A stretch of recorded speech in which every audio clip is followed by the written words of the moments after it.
اور مستقبل میں کچھ بھی ممکن ہے۔ تفصیلات کے مطابق انگلینڈ کرکٹ بورڈ کے مینیجنگ ڈائریکٹر روب نے کہا ہے کہ اگرچہ بین اسٹوکس نے ٹیسٹ کرکٹ سے ریٹائرمنٹ کا اعلان کر دیا ہے، تاہم ایشیز سیریز میں ان کی واپسی کے امکان کو مکمل طور پر مسترد نہیں کیا جا سکتا۔ ان کے مطابق اسٹوکس جیسے کھلاڑی کے بارے میں کچھ بھی حتمی نہیں کہا جا سکتا اور مستقبل میں کچھ بھی ممکن ہے۔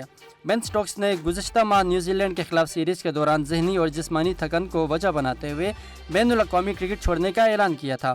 اس وقت انہوں نے اعلان کیا تھا کہ وہ ممکنہ طور پر اگلی ایشیز سیریز میدان کے بجائے تماشائیوں کے ساتھ بیٹھ کر دیکھیں گے، لیکن اس کے باوجود ان کی واپسی کی قیاس آرائیاں جاری ہیں۔ دوسری جانب روب نے یہ بھی واضح کیا ہے کہ اسٹوکس نے خود واپسی کا کوئی اشارہ نہیں دیا، تاہم ان کے لیے دروازے کبھی بھی بند نہیں ہوں گے اور وہ جب چاہے دوبارہ کرکٹ میں واپس آ سکتے ہیں۔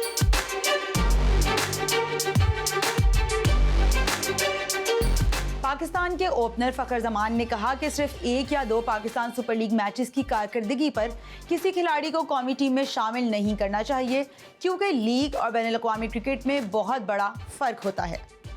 پاکستان کے تجربہ کار اوپنر فخر زمان نے نوجوان کھلاڑیوں کی قومی ٹیم میں جلد انتخاب کے رجحان پر اظہار خیال کرتے ہوئے کہا ہے کہ صرف 1 یا 2 پاکستان سپر لیگ کے میچز سے اچھی کارکردگی کی بنیاد پر کسی کھلاڑی کو قومی ٹیم میں شامل نہیں کیا جانا چاہیے۔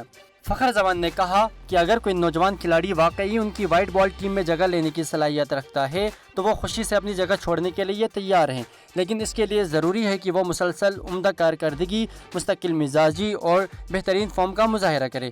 انہوں نے مزید کہا کہ جب ڈومیسٹک کرکٹ کے کھلاڑی بین الاقوامی سطح پر پہنچتے ہیں تو انہیں احساس ہوتا ہے کہ لیگ کرکٹ اور انٹرنیشنل کرکٹ میں بہت بڑا فرق ہے۔ فخر زمان کے مطابق کھلاڑیوں کی بہتر تربیت کے لیے ایسے ڈیولپمنٹ کیمپس باقاعدگی سے منعقد ہونے چاہیے، جبکہ صرف چند اچھی پی ایس ایل کی اننگز کی بنیاد پر کسی بھی کھلاڑی کو غیر معمولی قرار دینا درست نہیں۔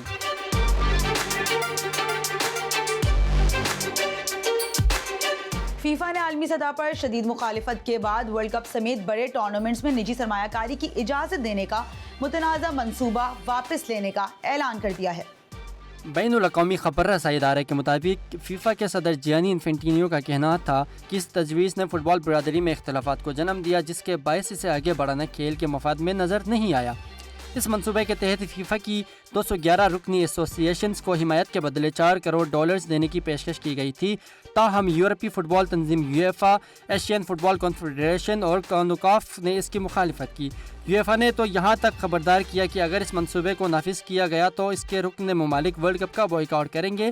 فیفا کے سینئر مشیر نے بھی اس منصوبے کو فٹ بال کے مستقبل کے لیے نقصان دہ قرار دیتے ہوئے استعفیٰ دے دیا، جبکہ چیف آپریٹنگ آفیسرز نے اعتراف کیا کہ فیفا انتظامیہ کو بھی اس معاملے میں گمراہ کیا گیا ہے۔ شدید دباؤ کے بعد انفینٹینیو نے کہا کہ وہ اب تمام اسٹیک ہولڈرز کو دوبارہ ایک میز پر لا کر باہمی مشاورت کے ذریعے فٹ بال کے مستقبل کے متعلق فیصلے کرنا چاہتے ہیں، جبکہ آئندہ سال ہونے والے فیفا صدارتی انتخابات سے قبل ان پر مزید دباؤ بڑھ چکا ہے۔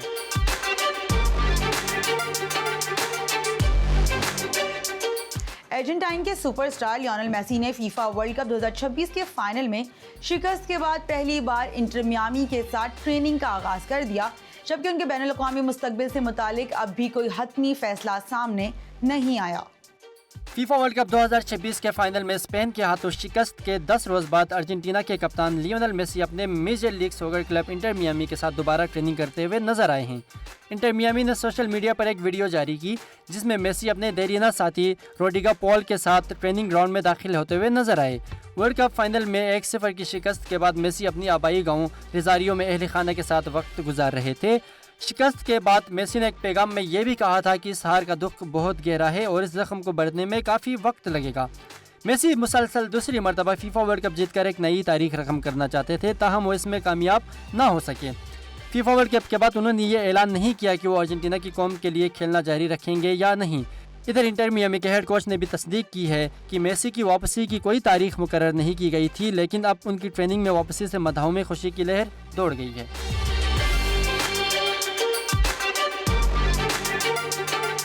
کھیلوں کی خبروں سے آج کے لیے اتنا ہی۔ اگلے بلیٹن تک کے لیے اپنی میزبان ایلیا بطول کو دیجیے اجازت۔ اللہ حافظ۔